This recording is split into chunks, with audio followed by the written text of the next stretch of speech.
Саламатсыздар, урматтуу Супер ТВ телеканалынын көрүүчүлөрү. Биздин телеканалга көп жылдан бери кайнэжелеримдин тарабынан запкы чегип келем деген келин кайрылган. Ал окуя боюнча биз алдыда көрсөтүп беребиз. Мени групповой келип эле сабашты. Ар жумалап чачымдан тартып, даже өзүм эмне менен урганын да билбейм.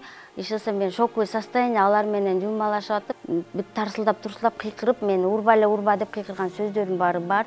Камералар постоянно келишет, дайыма эле келип эле ушинтип жулкулдатып эле мага зордук зомбулукту көргөзүп эле келип атышат. Моральный, физический жактан дагы. Кайнэжелери тарабынан кордук көрүп келем деген каарманым ортодогу чатактын себеби 13 жылдан бери автокырсыктан соң ден соолугунан начарлап, акыл эсине доо кеткен Орукчан кайын сиңдисин кароодон баш тарткан күндөн бери уланып келе жатканын айтып, үшкүрүнө сөзүн баштады. Чоң арыкка ошо 2003-жылы ошо 19 жашымда келин болуп келгем. Анан ошо келин болуп келип, ошол жакта кызматын кылып, ошол жерде жолдошум экөөбүз, анан кийин ошол жерде кайнене кайнатамдын ошол жерде бир өкмөттөн алган, бир арендага алган жери бар болчу экен. Ошол жерге биз жолдошум экөөбүз менин ата энемден акча алып, өзүмдүн алтын сөйкөлөрүмдү сатып, ошол жерден кичинекей тандыр ачып, кичине нан сатып, оокат кыла алып, биз ошол жерден кичинекей бизнес ачканбыз жолдошум экөөбүз. Ошол жерде кичинекей бизнес кылып иштетип баштадык. Жолдошум өзү 13 бир тууган. Азыр бирөөсү каза болуп 12 бир тууганы бар. Ошонун жолдошум 10-чусу, биз кичүү бала болобуз да.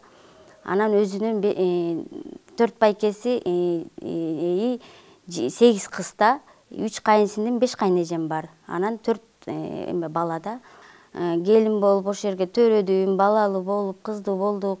Ошентип жашынакай эле жашап жүрдүк.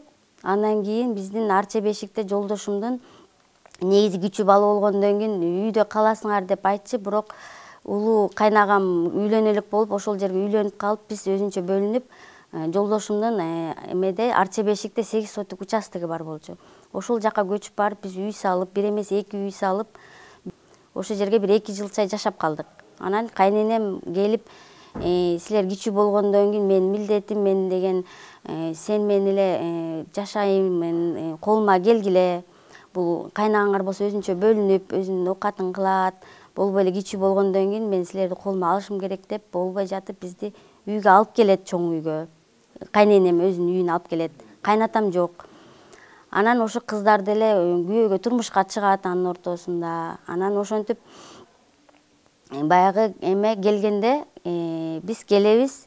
Келгенде эң кичинекей кайынсиңдим 1 айдан кийин эле авария болуп калат. 20 жашындагы кайынсиңдим, эң кичинекей кызыбыз. Ошол авария болгондон кийин комага 15 күн жатып, 15 күн ичинде жолдошум болгон ошо тандырдагы болгон акчасын баардыгын коротуп, күнүгө 5 миңден капельница койдуртуп атып, комадан 15 күндө чыгартат мен жолдошум. Чындап келгенде, действительно мен жолдошум гана көтөрүп, акчаны жолдошум эле көтөрдү ошонучу. Анткени биздин болгон эме оокатыбызды короосунда койлору бар болчу жолдош. Ошонун баарын сатып, өзүнүн болгон карыстаны, ундарынын баарын акчасын чыгарып, ушу карындашын тургузду больницадан. Анан көзүн ачты, бирок көзүн ачкандан кийин ал карындашы болбой эле баягы оор состоянияда болуп, үйдө постельный режим болуп калды. Өзүнүн эсине деле көп келген жок. Ошону менен үйгө чыгарып келдик. Ошондо түйшүктүн баары башталды. Баягы мен келин ошол үйдө жашагандан кийин каралашым керек болду. Апабыз да өзү оорукчан болуп калды, сахар болуп, ошондон кийин эле карып эметип калды.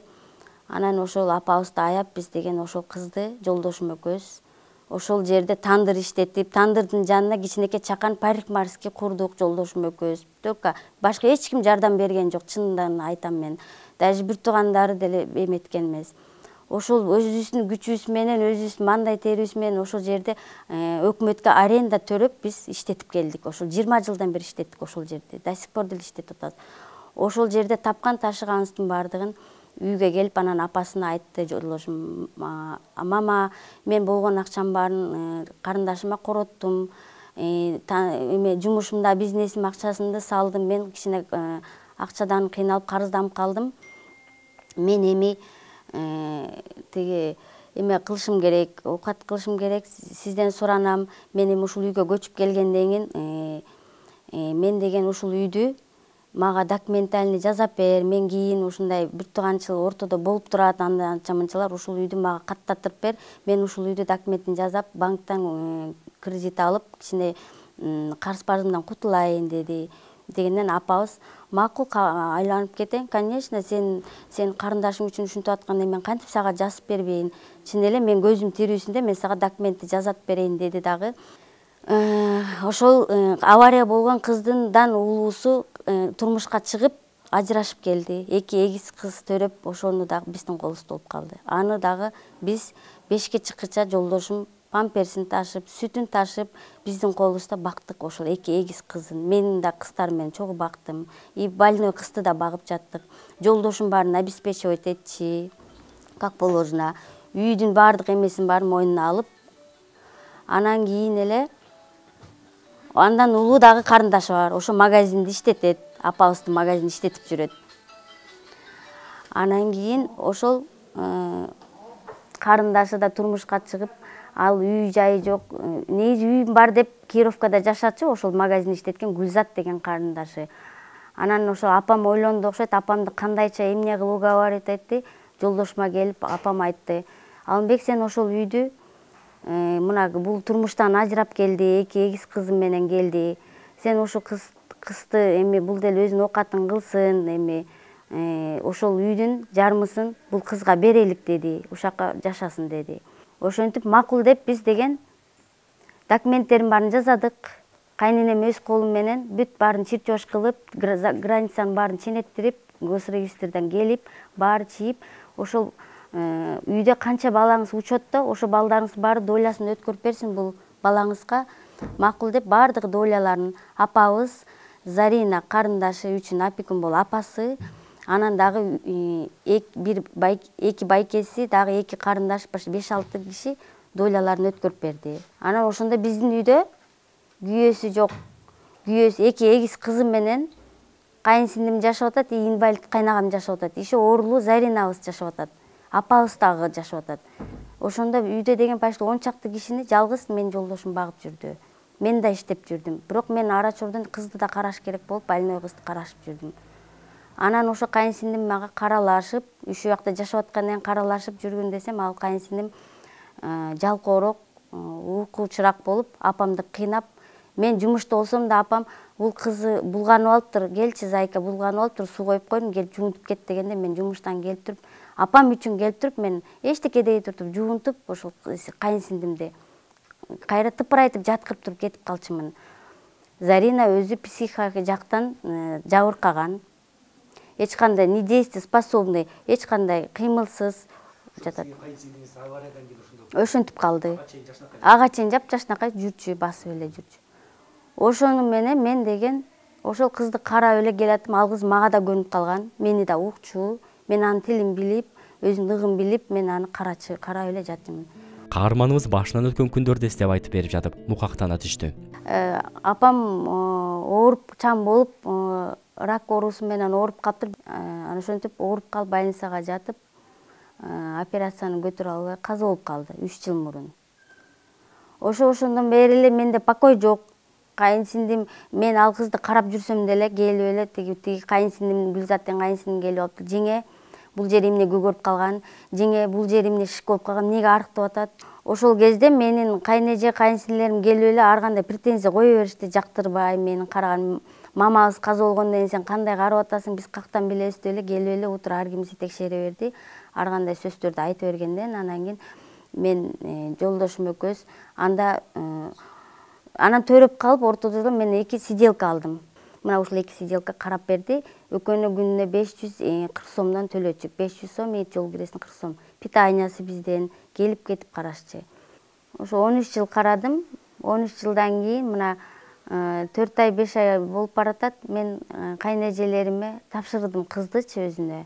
Бул кызды өзүңөр тапшырып алгылайым. Мындан аркысын өзүңөр карагыла. Мен келин болгондон кийин мен бирдеме болуп калсам мен жоопкерчиликти ала албайм деп, силер дагы эме кылбаганда өзүңөр карап көргүлө деп бергем. Бергенден бери жакшы карап албай кызды күйгүзүп алышты. Эми күйгүзгөндө баягы карап аткан сиделка эжеси кокустук менен күйгүзүп алыптыр. Ошону күйгүзгөндөн больницадан ызычы болуп карашып, анан ошол эжени дагы карап аткан сиделканы да кордошуп, мага каршы жаздырабыз дешип, сен ушуну мага күйгүз деп, мага ушул Нургиза келиниңер кылган, келиниңер мага дары берип, менин башымды айлантып, ушуну күйгүз деп айттыр деле деп арыз жазып берсең бизге, против эмеге жазып берсең, биз деген ошол келинди каматабыз дагы, жолдошунан акча доолап бул кызга үй алдыртабыз деп. Өзүн анар бөбө деп тааныштырган адам ден соолугунун мүмкүнчүлүгү чектелген кыздын багуучусу болуп иштегенин жана кызды анын жеңеси Нургиза эмес, ал күйгүзүп алганын айтты. 2019-жылдан баштап иштеп жүрөм. Көп жыл болду да, мен башка сиделкаларга караганда көбүрөөк иштеп калдым, көп көндүм. Баягы акыл эсинен неме болуп калган кыз, эми тиги бүт кишиге муктаж да, тамакты да жасап бересиң, тамакты да ичиресиң, мындай кол менен бересиң, өзү кармап жей албайт, өзү самостоятельный баса албайт, сийген чычканын билбейт, кээде чычат, бетине шыбайт, жейт, сиет, анын баарын тазалап, үй таптаза, сыйдык да жыттанбайт, бук да жыттанбайт. Ушундай жакшынакай карап турган кезим болчу да, карачымын. Мен ушу күйгүзүп алдым байкабастан. Балаңды деле күйгүзүп алат экенсиң. Кокустук болуп кетти. Күйгүзүп алдым, кирин темдеп атып.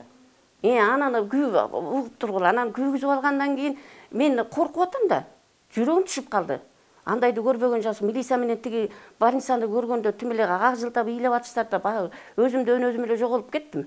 Каяка кетип калганын билбейм. Анан ошол маалда сен Нургизаны сага ошо күйгүз деп айткан, сага ушундай чайыңа неме кошуп берген, эмне деп сүйлөштүңөр эле, ошонун астында эле сен чай ичкен турбайсың, айтып берсең сенин тиги немеңди жазаңды жеңилдетебиз деди. Анан жүрөгүм түштү. Анан мен айттым, мен антип айта албайм, антпеген кишилерди эмнеге, мен жакшы адамдарды эмне үчүн мен жамандашым керек, мен антип эч качан айта албайм.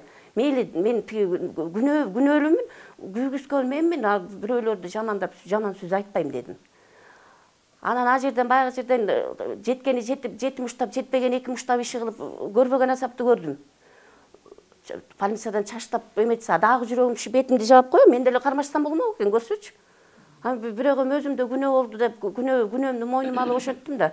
Андан кийин анан 27-сүнү чыгып келди, чыгып келгенден баштап өзүм карадым.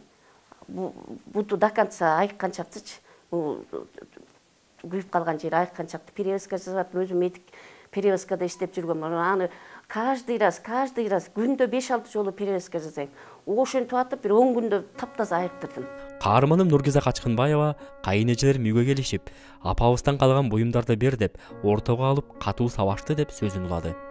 Кече жакында эле келишип үйгө, жөн бир шултоо менен келишип, силер деген карабасаңар, үйдү алгандан кийин силер бул кызды карашыңар керек, бул кыздын дойласы бар бул жакта, анда үй алып бергиле деп бизге кыйнап ушундай сөздөрдү кылгандан биз жок деп отказ кылсак, ызычы болуп келишип, анан кийин жолдошум эшикке чыгып кеткенде мага кирип алып, сен ата-энемдин эски оокаттарын берген жоксуң, алып кел, альбомдорун бер деп ушинтип ызылдап башташты. Бизде эч кандай оокаты жок, баарын алып кеткен кыздары. Бир кайынсиңдим, 3 кайынэжем келип төртөөлөп киришип, оокаттарын талашып, оокаттары жок, баарын алып кетишкен, нези казылгондон баарын алып кеткен. Баягы спальныйга кайынсиңдим Гүлзат менен Фариза деген кайынэжем кирип, алып кирип жулмалап алып кирип, үйдүн баарын антарып элет, алкалап мени ар жулмалап, чачымдан тартып, даже өзүм эмне менен урганын да билбейм.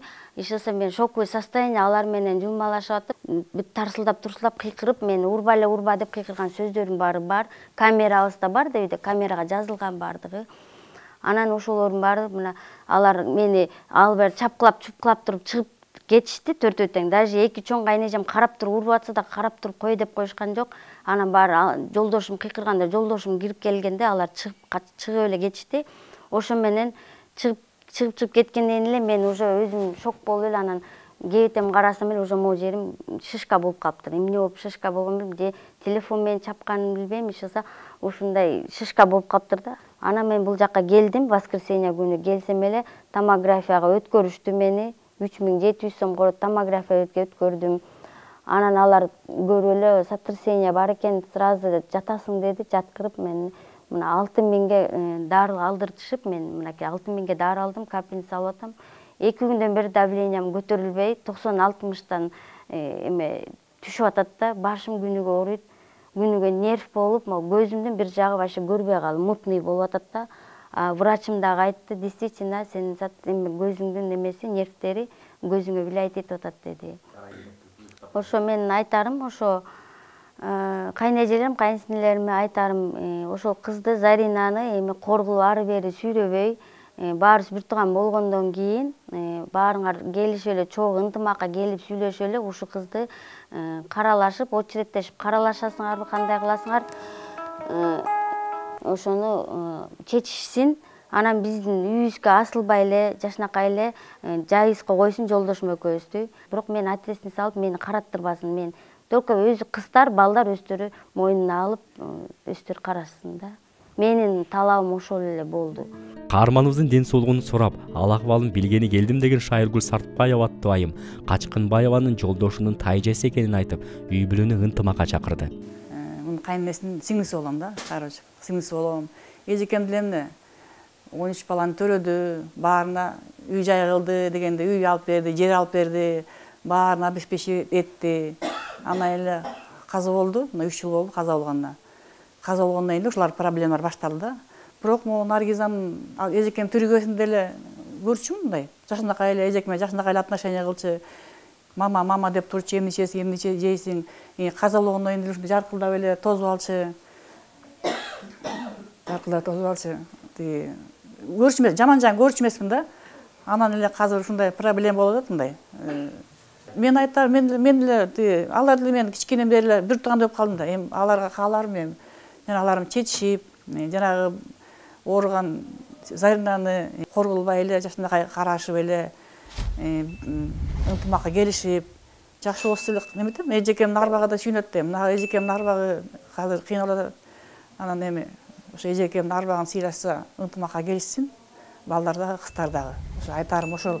Бул окуя боюнча биз каарманыбыздын кайын журтунун пикирин билүү үчүн Качкынбаеванын кайын сиңдисине байланышканыбызда өзүн Гүлзат деп тааныштырган адам камерага сүйлөп, жүзүн көрсөтүүдөн баш тартып, аудио аркылуу комментарий берди. 13 жылдан бери мен карап келатам дегени бул таптакыр туура эмес айтылган сөздөр, чындыкка дал келбейт. Потому что 13 жыл зайкам инвалид боло элек, 13 жылдын жүзү боло элек инвалид болгонуна, 12 эле жыл болду. Быйыл мына бул жыл жаңы эле башталбады, мына могу жылдын аягы келгенде 13 жыл болот да, бул жылды жөн эле кошуп атат. 12 жыл болду. И былтыр менен мурдагы жылдары биз өзүбүз карадык. Бизге берип койгон ошо сиделкага эле беричи тыйынын эл катары эле. Калган баардыгын тең биз өзүбүз карап келатабыз 2 жылдан бери. Бул жалгыз караган жок, потому что аякта бул келин болуп келгенде биз баардыгыбыз тең чогуу ата-энесинин үйүндө чогуу жашап атканбыз. Анан бул эртеден кечке чейин карадым деп атабы же кандай, бул таптакыр чындыкка дал келбейт. Потому что биз ошол жакта жашап аткандан кийин биз чогуу карачыбыз. Бирибиз келсек, бирибиз кетип, анын ортосунда 2 кыз төрөп берди. Анын баарын тең биз аяп, муну өзү дагы слабый болчу бизге келин болуп келгенде, бир 30-35 эле килограммдык кичинекей эле кыз болуп келген эле, слабый болуп.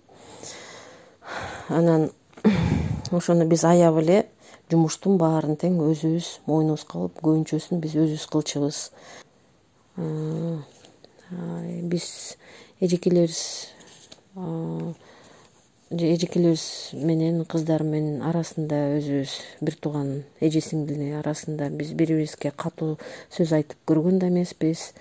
Анан тем более что келиндерге уруп, сабап, чачташып, бетин асылуу деген бул биздин жаман бир түшүбүзгө деле кирбейт болуш керек.